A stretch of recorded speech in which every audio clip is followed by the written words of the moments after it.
తలుపును తట్టి తికమక పెట్టే ముకి పెట్ట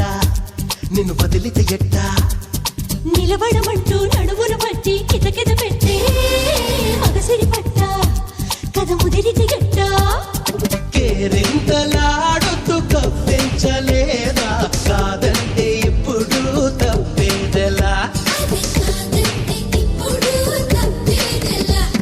నీ కౌగిలింతకు చాలంటూ లేదా ఇందుడుకు పావో ఆపేదెలా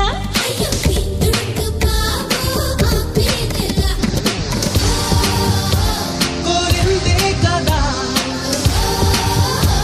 మరి ఇంతిగా మరి కొంచెం కనిపించే ఈ ముచ్చటంత చేత వ్యవహారం శృతి మించి సుకుమారి బెదిరిపోదా హాయ్ హాయ్ హాయ్ అరవే బయట జారిపోయే పాప గమనించవే